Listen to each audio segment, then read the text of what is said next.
So next వచ్చేసి మనకి important concept వచ్చేసి is a relationship as a relationship. So మనం నార్మల్గా ఇప్పటివరకు చూసిన ఇన్హెరిటెన్స్ దాన్నే ఈజ్ ఎ రిలేషన్షిప్ అంటాం.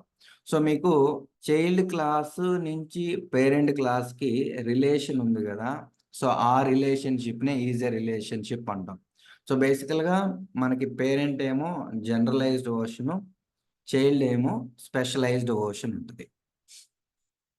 చూడండి ఇక్కడ, ఇది నా పేరెంట్ క్లాసు, ఇది నా చైల్డ్ క్లాస్. సో ఈ డెవలపర్ అనేది ఈ పేరెంట్ నుంచి ఇన్హెరిట్ అయింది. ఇక్కడ ఏంటంటే మీకు ఎంప్లాయ్ అనేది వెరీ జనరిక్, డెవలపర్ అనేది స్పెసిఫిక్.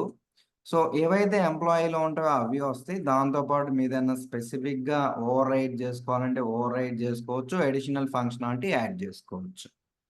ఇది ఇంపార్టెంట్. ఇంకోటి ఏంటంటే ఇక్కడ చూడండి, దీన్ని ఈజ్ ఎ రిలేషన్షిప్ ఎందుకన్నామంటే developer is a employee. Can I say like that? So developer అనేవాడు ఎంప్లాయీ కదా, developer is a employee. So దాన్నే, సో మీరు ఎప్పుడైనా ఇన్హెరిటెన్స్ వాడుకొని పేరెంట్కి ఈ చైల్డ్కి రిలేషన్ క్రియేట్ చేసుకుంటే మీకు ఎక్స్ట్రాగా ఏదన్నా ప్రాపర్టీస్ కావాలంటే యాడ్ చేసుకోవచ్చు. సో మీకు పేరెంట్ ఏమో వెరీ జనరలైజ్డ్ వర్షన్ అండ్ మీకు చైల్డ్ వచ్చేసి స్పెషలైజ్డ్ వర్షన్. ఇలా మనం ఈజ్ ఎ రిలేషన్షిప్ క్రియేట్ చేస్తున్నాం. Developer is a employee, or team lead is a employee, or manager is a employee. So all whatever the child class we are creating, we have the is a relationship. So ఇంకోటి ఏంది, మనం డెవలపర్కి ఏదైతే instance create చేస్తామో అది parent క్లాస్కి కూడా ఇన్స్టాన్స్లా వాడుకోవచ్చు. So దాన్ని యూజ్ చేసుకొనే మనం పేరెంట్ క్లాస్కి కూడా కాల్ చేసుకోవచ్చు. సో ఈ రిలేషన్షిప్ని ఈజ్ ఎ రిలేషన్షిప్ అంటాం, ఆల్రెడీ మనం చూసాం. ఇంకొక చిన్న ఎగ్జాంపుల్ కూడా చూపిస్తా so that you may get better idea. So నాకు యానిమల్ ఉంది, యానిమల్స్ ఈట్. నెక్స్ట్ టైగర్ ఉంది, tiger getting inherited from animal. So animal అనేది generic, tiger specific. So tiger eats but it eats non veg, but all the animals eat. It can eat veg or non veg, but tiger మాత్రం non veg. So నేను ఇది over ride చేసా. దాంతోపాటు additional functionality వచ్చేసి జనరల్గా tiger ఎలా చేస్తే యానిమల్స్ని kill చేసి. ఓకే, సో ఇక్కడ చూడు, tiger is a animal, tiger is a animal. So this relationship is called is a relationship. So మీరు గుర్తుపెట్టుకోవాల్సింది ఏంటంటే ఈజ్ ఎ రిలేషన్షిప్ అనేది మనం ఇన్హెరిటెన్స్ వాడి క్రియేట్ చేస్తాం. నెక్స్ట్ వచ్చేసి నాకు హ్యాజ్ ఎ రిలేషన్షిప్ ఉంది. సో ఈ హ్యాజ్ ఎ రిలేషన్షిప్నే మనం కాంపోజిషను లేదా అగ్రిగేషన్ అంటాం. కాంపోజిషను అగ్రిగేషన్ అంటే ఏంటంటే, కాంపోజిషన్ అంటే మీకు స్ట్రాంగ్ రిలేషన్ ఉంటుంది. ఏదైతే క్లాస్ నుంచి వేరే క్లాస్కి మీరు రిలేషన్ క్రియేట్ చేయాలనుకున్నారో ఆ రెండిటికి స్ట్రాంగ్ రిలేషన్ ఉంటుంది. అదే అగ్రిగేషన్ అయితే వీక్ రిలేషన్ ఉంటుంది. సో అంటే ఎగ్జాంపుల్, మీకు ఒక హౌస్ ఉంది, హౌస్లో రూమ్స్ ఉన్నాయి. So without house rooms doesn't exist. So మీకు హౌస్ లేకపోతే రూమ్స్ అనేవి ఎగ్జిస్ట్ అవ్వవు. So this is the strong relation. అదే మీకు అగ్రిగేషన్కి ఎగ్జాంపుల్ ఏంటంటే బుక్స్ అనేవి లైబ్రరీలో ఉంటాయి. సో ఇది వీక్ రిలేషన్షిప్ అని ఎందుకు అన్నామంటే బుక్స్ అనేవి లైబ్రరీలోనే ఉండాలని రూల్ లేదు. హౌస్లో ఉండొచ్చు, మీ ఇంట్లో ఉండొచ్చు, ఆఫీస్లో ఉండొచ్చు, ఇంకా వేరే ప్లేసెస్లో ఉండొచ్చు. బట్ రూమ్స్ మాత్రం హౌస్ ఉంటేనే ఉంటాయి. అది స్ట్రాంగ్ రిలేషన్షిప్. మనం స్ట్రాంగ్ రిలేషన్షిప్ ఉంటే దాన్నే కాంపోజిషన్ అంటాం. అదే వీక్ రిలేషన్షిప్ని మనం అగ్రిగేషన్ అంటాం. మీరు కాంపోజిషన్లో ఏం చేస్తారంటే ఒక క్లాస్ నుంచి వేరే క్లాస్కి రిలేషన్షిప్ క్రియేట్ చేస్తారు. మీరు ఎక్కడి నుంచి అయితే రిలేషన్షిప్ క్రియేట్ చేశారో అది పోయిందనుకోండి, ఇంకా ఆ రిలేషన్షిప్ అనేది ఎగ్జిస్ట్ అవ్వదు, దాని లైఫ్ టైం అనేది ఉండదు. అదే అగ్రిగేషన్లో అయితే మీరు ఏదైతే రిలేషన్షిప్ క్రియేట్ చేస్తున్నారో వేరే క్లాస్ నుంచి, అది వేరే ఎక్కడి నుంచి అయితే రిలేషన్ క్రియేట్ చేస్తున్నారో అది పోయిన తర్వాత కూడా దాని లైఫ్ టైం అనేది ఎగ్జిస్ట్ అయి ఉంటుంది. సో ఇది డిఫరెన్సు. సో జనరల్గా కాంపోజిషన్నే హ్యాజ్ ఎ రిలేషన్షిప్ అంటారు. సో బేసికల్గా ఇక్కడ ఏంటంటే మనకి 2 క్లాసెస్ ఉంటాయి. ఆ 2 క్లాసుల మధ్య ఏమి రిలేషన్షిప్ ఏమి ఉండదు. we are going to create the relationship if you want to own something from other class or you want to use their functionality. So మనం ఎక్స్ప్లిసిట్గా మనం ఒక రిలేషన్షిప్ని క్రియేట్ చేస్తాము. సో రెండు కూడా ఇండిపెండెంట్ క్లాసెస్. ఓకే, మనం ఎక్స్ప్లిసిట్గా రిలేషన్షిప్ అనేది క్రియేట్ చేస్తాం. So I will explain this part so that you will be more clear. So నాకు క్లాస్ అనిల్ ఉన్నాడు. అనిల్కి ఒక బైక్ ఉంది.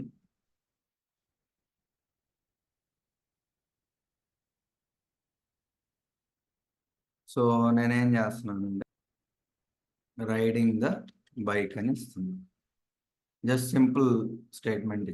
సో నెక్స్ట్ మనకి ఇంకొక క్లాస్ ఉంది, అది వచ్చేసి సునీల్.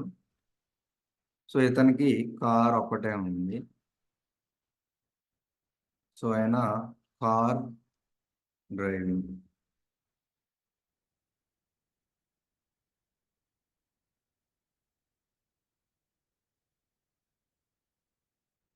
సో ఇప్పుడు చూడండి, నాకు అనిల్ క్లాస్ ఉంది. అనిల్లో ప్రాపర్టీస్ ఉన్నాయి వచ్చేసి ఒక యాట్రిబ్యూట్ ఒక మెథడ్ ఉంది. సునీల్లో కూడా ఒక యాట్రిబ్యూట్ ఒక మెథడ్ ఉంది. సో ఈ రెండింటికి ఏం రిలేషన్షిప్ లేదు. But what you want to do is you want to use the properties of Anil to Sunil. So మనం అప్పుడు ఎక్స్ప్లిసిట్గా రిలేషన్షిప్ అనేది మనం ఎక్స్ప్లిసిట్గా క్రియేట్ చేస్తాం. మీకు ఏమవుతుందంటే సునీల్ దగ్గర కార్ ఉంది. సో కార్ అనేది ప్రతి ప్లేస్కి వెళ్తే కారు పార్కింగ్ ఫైండ్ అవుట్ చేయాలి. సో ఆయనకి బైక్ కావాల్సి వచ్చింది అనుకోండి. సో బైక్ కావాలంటే ఏంది, డైరెక్ట్గా మనకు రాదు. ఇక్కడ మనకి అనిల్ దగ్గర నుంచి బైక్ కావాలనుకోండి, ఆయనకి డైరెక్ట్గా రాదు. సో నేను డైరెక్ట్గా సునీల్ ఆబ్జెక్ట్ క్రియేట్ చేసి if I want to access the S dot ఆయన బైక్ కావాలంటే రాదు, ఎందుకంటే ఈ మధ్య ఏం రిలేషన్ లేదు వీటి మధ్య. సో ఇలా రన్ చేస్తే నాకు ఎర్రర్ వస్తుంది, ఎందుకంటే they does not have any relationship కదా. Sunil object has no attribute bike. So but ఆయన వాడుకోవాలనుకుంటున్నాడు. సో మీరు ఎప్పుడైతే వేరే వాళ్ళ ప్రాపర్టీస్ కావాలి అనుకున్నారనుకోండి, so now you are creating has a relationship. Okay, so అది ఎలా క్రియేట్ చేస్తామంటే, సో ఇప్పుడు మీరు ఈ క్లాస్ లోపల ఏ ఈజ్ ఈక్వల్ టు అనిల్ని క్రియేట్ చేస్తారు. అంటే ఈ క్లాస్ లోపల అనిల్ క్లాస్ యొక్క ఆబ్జెక్ట్ని క్రియేట్ చేస్తున్నారు. సో ఇప్పుడు ఏంది మనం కావాలనుకుంటే you are creating a relationship between Anil and Sunil. So now Sunil has a relationship with the Anil. So then Sunil can use the properties of Anil. So now సునీల్కి అనిల్ ప్రాపర్టీస్ కావాలి అంటే, సో ఇప్పుడు ఏం చేస్తాము, ఇది సునీల్ ఆబ్జెక్ట్. సో దాని లోపల అనిల్ ఏ డాట్ అంటే ఈయన యొక్క ఆబ్జెక్టు, దాంట్లో నుంచి మనం యాక్సెస్ చేసుకోవచ్చు. బైక్ యాక్సెస్ చేసుకోవచ్చు, ఆయన బైక్ తీసి నడుపుకోవచ్చు. సో ఇప్పుడు చూడండి, so will be able to access is properties.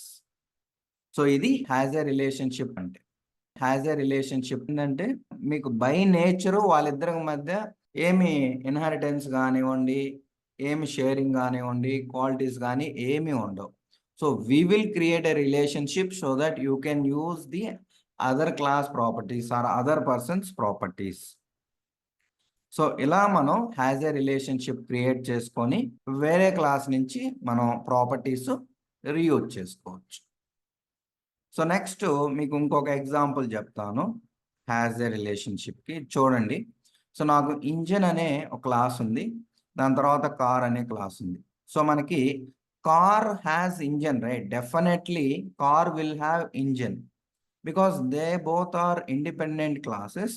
But నా కార్కి ఇంజన్ కావాలి. సో అప్పుడు ఏం చేస్తాను, నేను డైరెక్ట్గా యాక్సెస్ చేసుకోలేను కదా ఈ ఇంజన్ యొక్క మెథడ్స్ కానీ యాట్రిబ్యూట్స్ కానీ. సో నేనేం చేస్తానంటే ఇందాకట్లాగైనా మనం ఆబ్జెక్ట్ క్రియేట్ చేయొచ్చు, లేదా మనం ఇక్కడ మనకి కార్ అనేది ఇనిట్ మెథడ్ ఉంది. సో ఈ ఇనిట్ మెథడ్లో మోడల్ ఇంజన్ హార్స్ పవర్ అడుగుతుంది. మోడల్ అనేది నా కార్లో ఉంటుంది, ఇంజన్ హార్స్ పవర్ అనేది ఇంజన్ నుంచి వస్తుంది. సో ఇక్కడి నుంచి వస్తుంది. సో నాకు ఫస్ట్ అది కావాలి అంటే నేను ఇంజిన్ క్లాస్ యొక్క ఆబ్జెక్ట్ని నేను క్రియేట్ చేసుకొని దాన్ని రీయూజ్ చేసుకుంటున్నా. సో ఇక్కడ మీకు ఇంజిన్కి కార్కి ఏం రిలేషన్షిప్ లేదు. You are creating a relationship explicitly using the constructor. So మనకి ఎక్కడైతే ఎవరి రిలేషన్షిప్ అయితే కావాలనుకుంటున్నామో ఆ క్లాస్ని మన క్లాస్లో క్రియేట్ చేసుకుంటాం. ఒక ఇన్స్టాన్స్ క్రియేట్ చేసుకొని దాని నుంచి యూజ్ చేసుకుంటాం. ఇప్పుడు ఏం జరుగుతుంది, నాకు మై కార్ ఉంది. మై కార్లో నాకు మోడల్ వచ్చేసి Toyota Camry, engine horse power 268. నాకు అది కార్లో లేదు. దానికోసం సో నేను అది వాడుకోవడం కోసం రిలేషన్షిప్ని క్రియేట్ చేసుకున్నాను. సో ఈ రిలేషన్షిప్ చూడండి, car has the engine, right? So దీన్నే ఈజ్ ఏ రిలేషన్షిప్ అంటాం. సో మీరు క్లియర్గా గమనిస్తే ఈజ్ ఏ యాజ్ ఏ రిలేషన్షిప్కి డిఫరెన్స్. ఈజ్ ఏ రిలేషన్షిప్ అంటేనేమో మీకు రియల్ వరల్డ్లో పేరెంట్ నుంచి చైల్డ్కి ఆటోమేటిక్గా వస్తాయి యాట్రిబ్యూట్స్, మెథడ్స్ అవి వస్తాయి. మీరు స్పెషల్గా మీరేమి రిలేషన్షిప్ క్రియేట్ చేయాల్సిన పని లేదు. ఎలాగైతే పేరెంట్కి నుంచి చైల్డ్కి బై నేచర్ వస్తాయో you know need to do. So మనం నార్మల్గా పేరెంట్ నుంచి చైల్డ్కి వచ్చేదాన్నే ఈజ్ ఏ రిలేషన్షిప్ అంటాం. పేరెంట్ చైల్డ్ వాడుకుంటాడు. సో మీకు ఎగ్జాంపుల్ కూడా చెప్పాడు, డెవలపర్ ఈజ్ ఏ ఎంప్లాయీ అని. హ్యాజ్ ఏ రిలేషన్షిప్ అంటే మీకు రియల్ టైమ్ ఎగ్జాంపుల్ వచ్చేసి అనిల్, సునీల్ అనే వాళ్ళు ఉన్నారు. వాళ్ళిద్దరికి మధ్య రిలేషనే లేదు. So we're creating a relationship later point of time in the life. That relationship is called the friendship. ఆ relationship is called the friendship. మనం ఫ్రెండ్షిప్ అనే రిలేషన్షిప్ క్రియేట్ చేసుకొని సునీల్ అనేవాడు అనిల్ యొక్క ప్రాపర్టీస్ వాడుకుంటున్నాడు. ఇది ఇంపార్టెంట్. సో ఇక్కడ మీ ఆ రెండు క్లాసెస్కి రిలేషన్షిప్ ఏముండదు. We have to explicitly create if you want to reuse their properties. Real world example అది, car as a engine. Okay, ఇంకోటి మీకు ఇందాక కాంపోజిషను అని చెప్పా కదా. సో ఇక్కడ చూడండి, నేను ఎప్పుడైతే ఈ హ్యాజ్ ఏ రిలేషన్షిప్ని ఇది డిలీట్ చేస్తే ఇంజిన్ లేకుండా కారు ఉండదు. So you don't see any car in the real world without engine. Okay, అది ఎగ్జాంపుల్. అగ్రిగేషన్ అనేది వీక్ రిలేషను. సో దీని గురించి నేను ఎక్కువ ఎక్స్ప్లెయిన్ చేయట్లేదు. సో లైక్ మీకు లైబ్రరీ, బుక్, ఆ క్లాసెస్ మధ్య రిలేషన్షిప్ క్రియేట్ చేసుకుంటే there is no mandatory that books అనేవి లైబ్రరీ లేకుండా ఉండొచ్చు, అది ఉంటుంది. బట్ ఇంజిన్ లేకుండా కార్ ఉంటుంది. ఇది composition. Clear? What is a relationship, as a relationship? అర్థమైందా?